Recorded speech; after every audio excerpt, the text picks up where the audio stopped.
Magandang umaga. Magmamarkot po tayo ngayon kasi nag-abiso yung barangay na tatanggalin itong mga sanga kasi sagabal daw sa kalsada. May nauna na akong minarkot dito na mga kasi katabi nitong kalamansi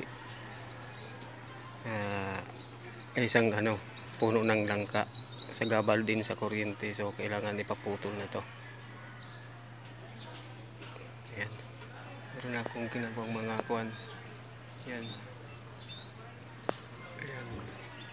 Lahat ng mga nakalaylay. Lahat ng mga nakalaylay na mga kuwan sanga. Minarkot ko na. Ayan. So, dito naman, markot tayo dito. Itong kuwan sanga na to kasi dapat ang sanga na pagmamarkutan natin yung hindi yung green, yung color brown na, ibig sabihin yung kuwan na magulang na siya, pwede na siyang putulin para lagyan ng kuwan para lumabas yung roots niya. Sige, so kuhanan muna natin, balatan, paglalagyan ng lupa. Gumamit lang kayo ng kutsilyo, yung ginagamit ko cutter. Madali siyang makuhan, maikot-ikot para madali magbalat. Sa pagbabalat ng paglalagyan ng markot, kailangan hanggang sa kailangan walang matirang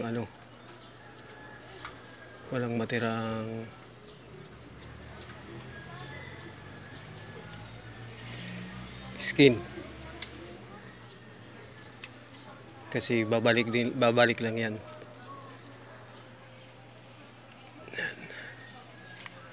Ganyan.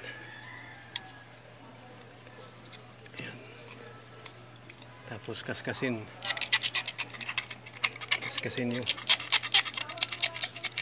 para walang natirang kuwan, balat, kasi kung may balat yan tuturbo ulit yan, hindi successful yung marketing. Kaskasan.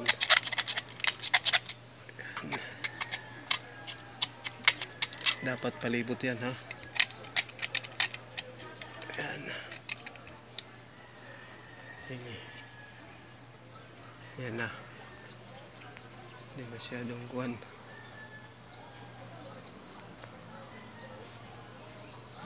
Hindi masyadong kita. Oh, ayan na siya. Oh, kita nyo. Medyo madilim kasi makulimlim ngayon. Sinamantala ko yung na hindi mainit. Ayan. Halos puti na lahat yan. Tapos gumamit tayo ng plastic, kahit anong klaseng plastic. Yung sukat ko dito is 8x6. Tapos yung panali straw, yan mga 1 foot pantali.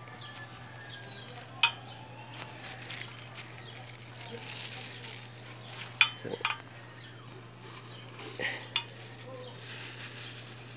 ito yung lupa.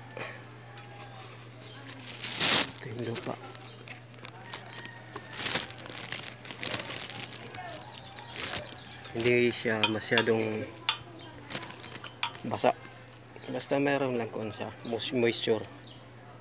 Yan, siksikin mo para yung sakali magkaroon na siya ng roots,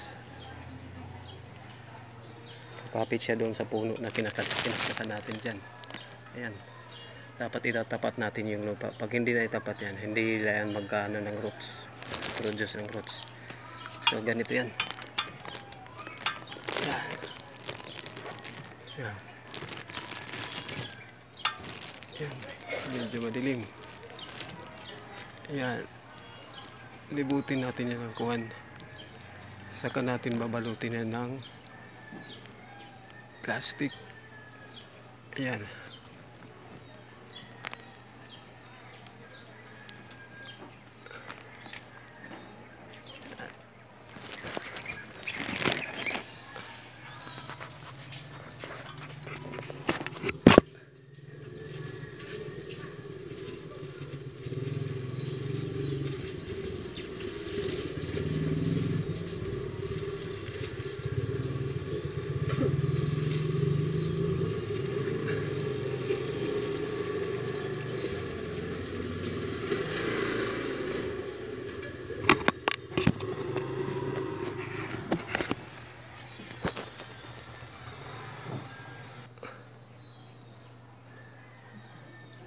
Oh, ayan na siya. Pwede na siyang talian. Talian natin. Kaya, dapat higpitan din ng kuwan para dumikit yung lupa doon sa puno. Oh, ayan na siya. Tapos na. Tapos na siya. Oh. Ayan. Maganda na yung pagkakadali niya. Meron sa gitna.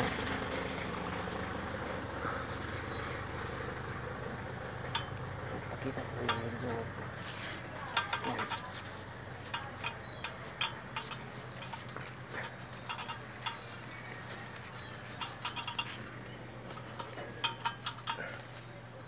O, dito na lang tayo medyo. Medyo laro ko. Dapat mahigpit para dumikit talaga sa puno yung lupa para magkaroon siya ng roots.